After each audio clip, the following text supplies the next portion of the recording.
explaining what the impact could be like. But to discuss this further, we're joined by Mr. Sandeep Bagla. He's the CEO of Trust Mutual Fund, to take some questions on this. Mr. Bagla, thank you very much for joining us on this show. So first off, of course, we were discussing that, this is a big positive for India because a certain amount of passive money comes into the country every year. But there's also, this anticipation of active funds coming in. There is, we're expecting that India will be included in more global indexes as well. So how do you read the short-term impact of this and perhaps a slightly longer-term impact as well in terms of the inflows that could come in? Hi, thank you for having me on the show. I think today is a momentous day. We have been waiting for this day for the last 10 years. There have been issues with the foreign index creators that they want no limits on capital inflows and outflows as far as bonds are concerned. Also, they want a Euroclear facility so that more funds can participate in our bonds without getting registered in India as FPIs for settlement. However, I think this is a very positive development. The only dampener for the market is that the actual fund flow will happen only from July 2024, which is 9-10 months away.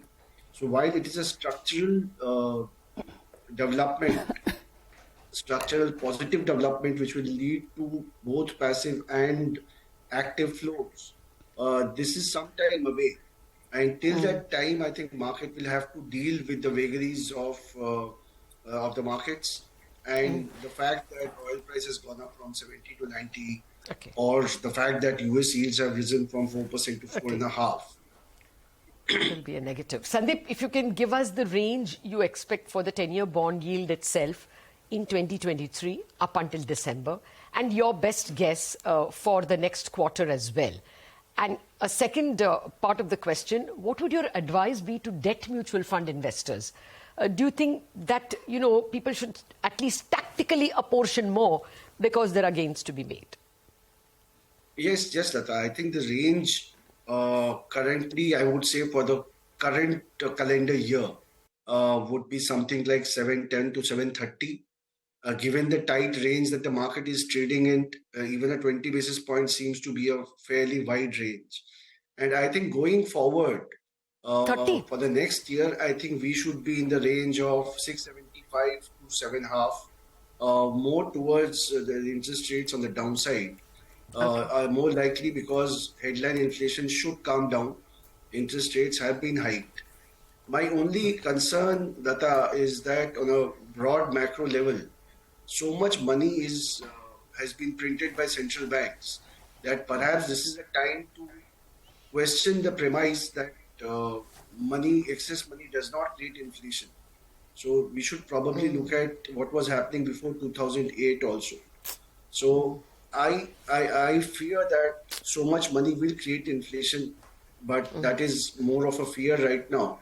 And I think headline inflation in India will come down. And hence, I think the yields should trend lower. And of course, there is a support. Yeah, sorry. No, so what would your advice be? I mean, you're being watched by investors who would want to know, what does this mean to me? Any advice? I think, at every increase in yields, investors should transfer some money out of their short-end allocations to longer maturity bond funds, to longer maturity bonds. Because at some point of time, interest rates will come down in the future. And there are capital gains to be made. And returns will be increased by the fact that you have capital gains and interest income. So yes, I think allocation long-term bonds should be increased in the next 3 months with an eye over the holding period for next 6 to 9 months. Sandeep, morning. This is also an alternative source of financing for government issuances. It also opens up corporate issuances, space on the corporate side for borrowing. How do you expect corporate yields to trend? So, you see, corporate bond spreads are a function of the corporate default risk plus the illiquidity. Now, the supply of corporate bonds, barring the NBFCs, has been fairly low. So the spreads are also not very high. Corporate spreads in India, the spread between government securities and corporate bonds is not very high. So I don't really expect corporate spreads to further compress. But if interest rates were to go down, corporate India is bound to gain from that. But that requires an overall environment of easy liquidity and low inflation, which is probably some time away. Okay. Do you see, a game-changing growth of the Indian bond market?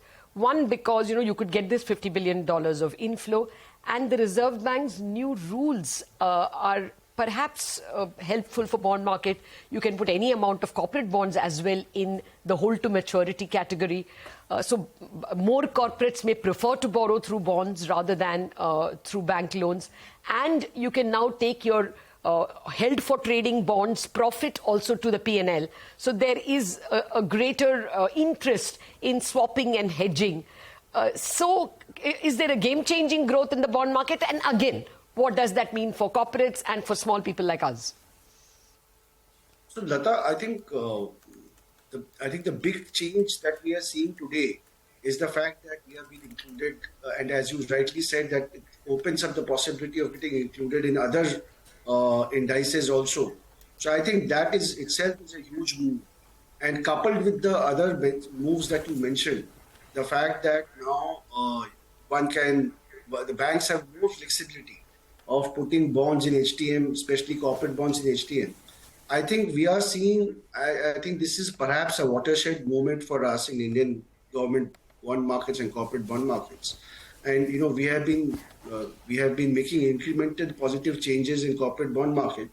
But this has the potential that in the next 5 years, our bond markets in terms of trading and issuances, I think become far more diversified and deep, thereby making the markets more liquid. So I think the potential is huge, and I think these moves have been extremely positive. Okay. In terms of the retail investor, perhaps not much to be gained from the retail investor because bonds are large and by and large institutional markets, but you can participate through the mutual funds.